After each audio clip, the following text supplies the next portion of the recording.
Express Maharashtra न्यूजमध्ये सर्वांचं स्वागत आहे। तरी आज आपण आझाद मैदान या ठिकाणी आलेलो आहेत आणि या ठिकाणी कोटीनी समाज बांधव आलेला आहे। तरी इथं एक महाराज आहेत, त्यांना आपण प्रश्न विचारू की आरक्षणाची गरज का आहे।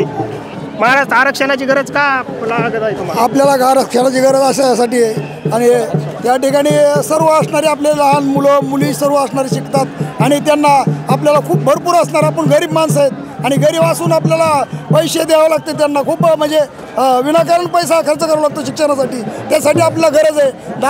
आणि आता मी या ठिकाणी जाऊन आलो आहे दादाकडून आणि दादाची परिस्थिती खूप गंभीर आहे। जगाच्या कल्याणा संताच्याही भोवती देह कष्टविधी परोपकारे, परोपकारासाठी जगणारे आणि असे महात्मे या ठिकाणी पुत्र हो ऐसा गुंडा ज्याचा ती लोकी झेंडा असा पुत्र कधी पुढे होणार नाही, कारण आपल्याला पाटलाची खूप गरज आहे। आणि मुख्यमंत्री साहेबाला एवढीच विनंती करतो, पाटलाकडे पाहिल्यानंतर माणसाला असं त्या ठिकाणी वाटतं आपलं असणारं त्या ठिकाणी जगण्यात काही एक फायदा नाही, कारण आरक्षण जरी तुम्ही दिलं तर त्याचा काही उपयोग होणार नाही। माझ्या पाटलाला एवढा त्रास आहे, त्यांनी आज आतापर्यंत कितीतरी दिवस उपोषण केलेले आणि उपोषण केल्यामुळं त्यांना खूप त्रास जाणवतो। म्हणून मुख्यमंत्र्याने त्या ठिकाणी फडणवीस साहेबांना मी एक विनंती करतो आहे, एवढी आमच्या पाटलाची दया येऊ द्या, आमच्या सर्व मराठा लोकांची त्या ठिकाणी तुम्हाला आम्ही सर्व डोक्यावर घेऊन नाचू,